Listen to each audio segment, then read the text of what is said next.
com o Zé Maria Trindade, nosso repórter em Brasília, comentarista, está ao lado do deputado Cláudio Cajado também. Ô Zé, seja bem-vindo, boa tarde. Pois não, Piotr, muito boa tarde a todos aqui nesse giro importante de notícias. Olha, Piotr, enquanto aqui o Congresso Nacional está debatendo a reforma tributária, que, olha, está enfrentando dificuldades, viu? Os governadores não querem votar a reforma tributária. Identifiquei ali uma dificuldade com o fim da guerra fiscal.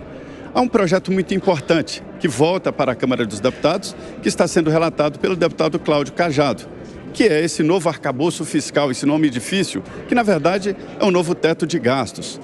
O projeto foi modificado no Senado e agora volta à Câmara. Deputado, fica o projeto da Câmara ou o projeto do Senado? Boa tarde, Zé Maria, boa tarde, Piotr, todos que nos veem aí, nos escutam pela Jovem Pan, TV Jovem Pan News. Veja, nós vamos analisar, eu já tomei uma posição, tecnicamente falando, de todas as alterações que foram feitas pelo Senado Federal. Obviamente que eu vou coletivizar essa decisão, como fiz na apresentação do meu substitutivo ao texto original do governo, para poder compartilhar com meus colegas, principalmente porque, como o tempo é muito exíguo, nós não vamos ter condições de conversar com as bancadas e poder debater de forma mais ampla. Então, o Colégio de Líderes será a instância pela qual nós vamos definir o que fica ou o que sai da alteração feita pelo Senado, juntamente com o presidente da Câmara, Arthur Lira. Nós estamos aguardando que o CARF seja votado, porque o projeto do CARF, ele obstrui a pauta da Câmara dos Deputados. Então, para que nós possamos votar o regime fiscal sustentável, ou arcabouço, como se chama, nós temos que votar primeiro o CARF. Deputado, as mudanças consideradas pequenas, né, do Fundo Constitucional, mais verbas daqui do Distrito Federal, verbas para a educação, isso atrapalha e dá ao governo a possibilidade de abrir mais ainda a gastança? Ô Zé, deputado... Eu não diria abrir a gastança. Só fazer uma observação na pergunta do Zé Maria, deputado.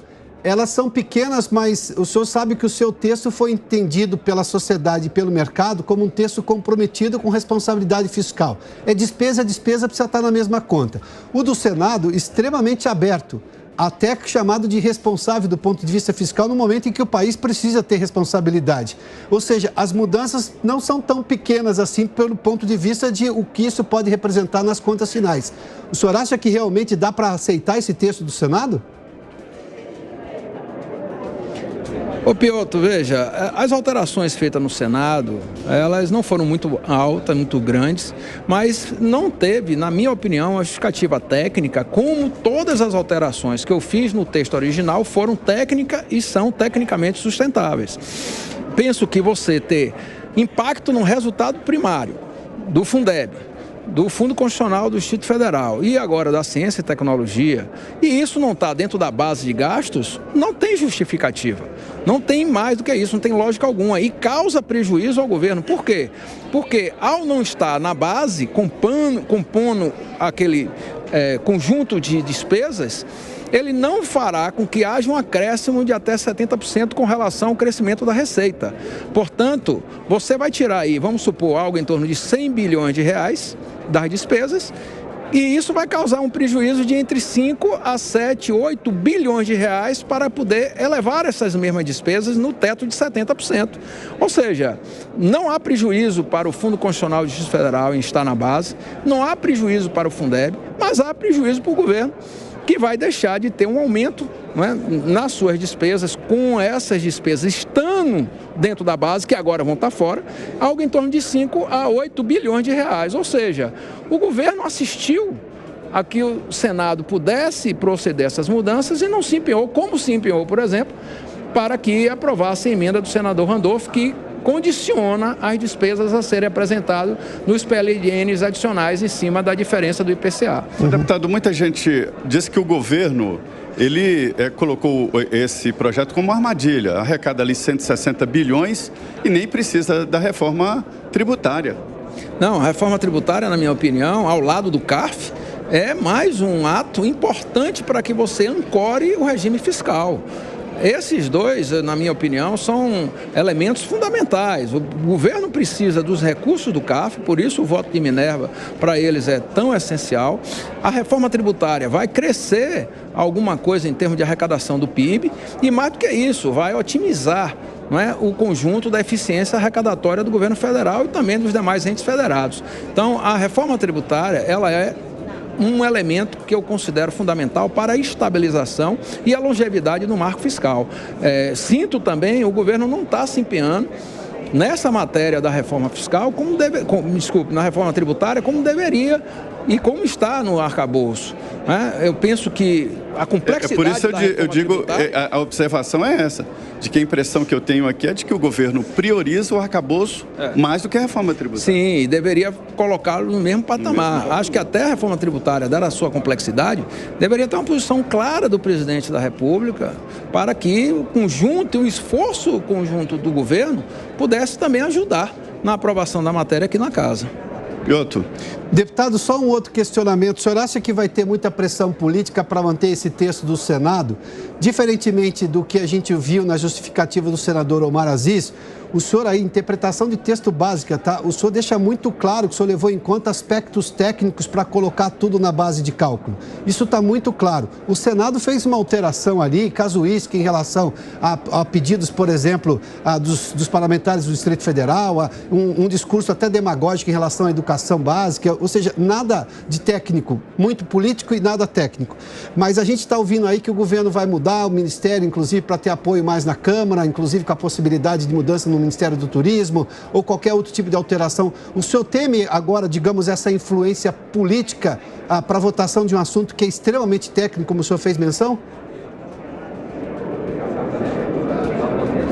Piotr, eu penso, como eu já disse anteriormente, que a Câmara pode se pautar também numa posição política, porque o Senado faz alterações, tirando, por exemplo, da base o Fundeb, tirando o Fundo Constitucional, e aí a Câmara vai e reinsere.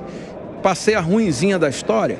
Então, muitos líderes já me disseram que, primeiro, estarão ao meu lado na decisão que a gente vir a tomar. Mas também outros já disseram que se o Senado tomou aquela decisão e o governo passivamente permitiu, por que a Câmara agora vai tentar reinserir? Portanto, essa reunião do Colégio de Líderes a ser convocada pelo presidente Arthur Lira será fundamental para que a Câmara se posicione, ou politicamente também, ou tecnicamente, e aí nós vamos esperar para ver qual é a decisão que será tomada. Deputado, houve um momento em que a oposição queria simplesmente rejeitar esse projeto. O argumento é de que, rejeitando esse projeto, ficaria o antigo teto de gastos. O teto de gastos antigo é melhor do que esse projeto, ele é mais restritivo, né? Não, eu discordo. O teto de gasto provou-se ao longo dos anos frágil.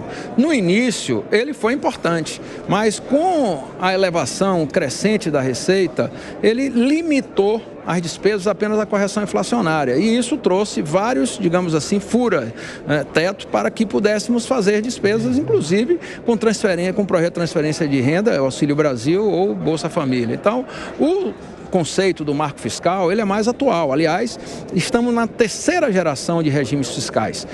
O teto de gasto foi a segunda geração. E esse conceito atual, ele prevê movimentos cíclicos e anticíclicos. Ou seja, quando o governo está no momento de bonança, arrecadando bem, você tem recursos para investimento e para pagar as despesas. Mas no momento de crise, o teto de gasto, ele estabelecia que você tinha que controlar principalmente o investimento e mais ainda as despesas. Nesse momento, não. Nós asseguramos investimentos, um patamar de mais de 70 bilhões e mantém as despesas, principalmente as obrigatórias, em condições de não comprometer as políticas públicas, em especial saúde, educação e na área social. Então, eu considero muito melhor hoje a terceira geração de marco fiscal, que é o que nós estamos aqui aprovando, do que o antigo teto de gasto. De qualquer maneira, será votado o projeto, com as mudanças ou não? Eu espero que sim. Eu espero que sim. Hoje nós estamos aqui aguardando os entendimentos do CARF, né, para que possa votar. Os líderes devem estar em reuniões, né? Se não votarmos hoje, eu espero que amanhã votemos aí o CARF. Votando o CARF, você desobstrui a pauta para poder priorizar aí sim o arcabouço ou o regime fiscal sustentável e em seguida a reforma tributária. Piotr. Tá, deputado, só uma última questão, até porque o senhor sugeriu aí que a Câmara pode ficar com a imagem de ruim, de maldosa, porque o Senado fez uma série de concessões e a Câmara voltar atrás. Mas o senhor está sentindo que os parlamentares já estão com esse discurso? O senhor falou que ouviu de líderes uma ponderação técnica acerca da sua conduta, do seu texto, do seu relatório, mas também ouviu outros líderes dizendo, não, a gente precisa tomar um cuidado para a Câmara não passar ideia ruim.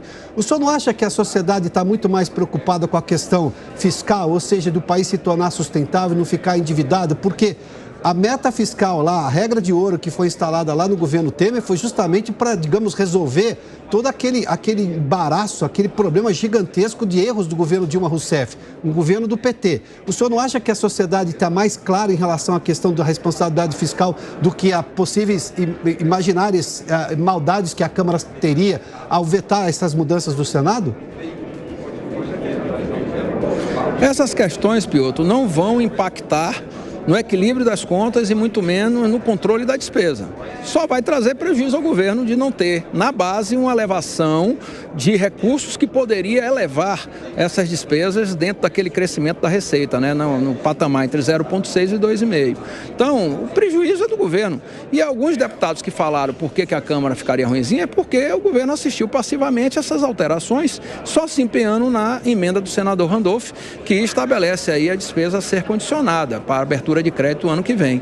Então, essa questão foi colocada para mim, mas eu espero que na reunião do Colégio de Líderes, todos nós possamos, defender as nossas posições e tomarmos uma posição que seja consenso para apresentar ao conjunto da Câmara no plenário dela. Deputado, obrigado pela gentileza de nos atender. Zé Maria, obrigado mais uma vez aí. O deputado Cláudio Cajado foi relator do arcabouço fiscal na Câmara. Esse texto foi alterado no Senado, vai voltar agora para a Câmara dos Deputados, porque todo projeto desse que é alterado numa casa tem que votar na casa que originou a discussão, no caso a Câmara dos Deputados.